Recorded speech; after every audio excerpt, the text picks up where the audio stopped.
Chapter 22. And Jesus answered and spake unto them again by parables, and said, The kingdom of heaven is like unto a certain king, which made a marriage for his son, and sent forth his servants to call them that were bidden to the wedding, and they would not come. Again he sent forth other servants, saying, Tell them which are bidden, Behold, I have prepared my dinner. My oxen and my fatlings are killed, and all things are ready. Come unto the marriage. But they made light of it and went their ways, one to his farm, another to his merchandise. And the remnant took his servants and entreated them spitefully and slew them. But when the king heard thereof, he was wroth. And he sent forth his armies and destroyed those murderers and burned up their city. Then saith he to his servants, The wedding is ready, but they which were bidden were not worthy. Go ye therefore into the highways, and as many as ye shall find, bid to the marriage. So those servants went out into the highways, and gathered together all as many as they found, both bad and good. And the wedding was furnished with guests. And when the king came in to see the guests, he saw there a man which had not on a wedding garment.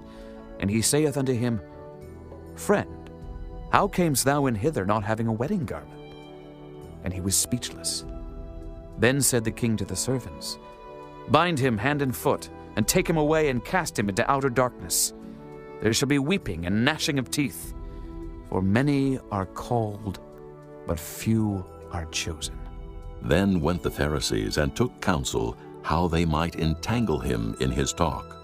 And they sent out unto him their disciples with the Herodians, saying, Master, we know that thou art true, and teachest the way of God in truth. Neither carest thou for any man, for thou regardest not the person of men. Tell us therefore, what thinkest thou?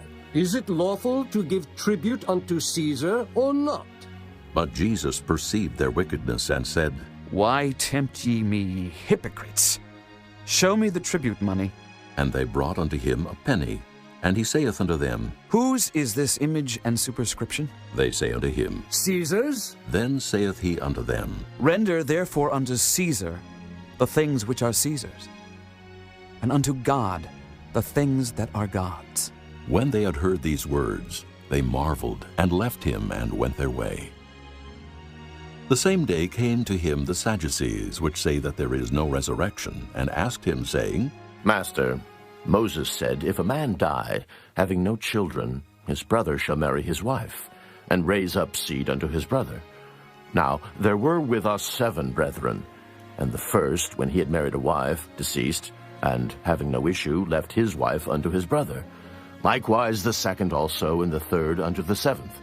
And last of all the woman died also. Therefore in the resurrection, whose wife shall she be of the 7? For they all had her. Jesus answered and said unto them, Ye do err, not knowing the Scriptures nor the power of God. For in the resurrection they neither marry, nor are given in marriage, but are as the angels of God in heaven. But as touching the resurrection of the dead, have ye not read that which was spoken unto you by God, saying, I am the God of Abraham, and the God of Isaac, and the God of Jacob? God is not the God of the dead, but of the living. And when the multitude heard this, they were astonished at his doctrine. But when the Pharisees had heard that he had put the Sadducees to silence, they were gathered together. Then one of them, which was a lawyer, asked him a question, tempting him, and saying, Master, which is the great commandment in the law? Jesus said unto him, Thou shalt love the Lord thy God with all thy heart, and with all thy soul, and with all thy mind. This is the first and great commandment. And the second is like unto it. Thou shalt love thy neighbor as thyself. On these 2 commandments hang all the law and the prophets. While the Pharisees were gathered together, Jesus asked them, saying, What think ye of Christ? Whose son is he?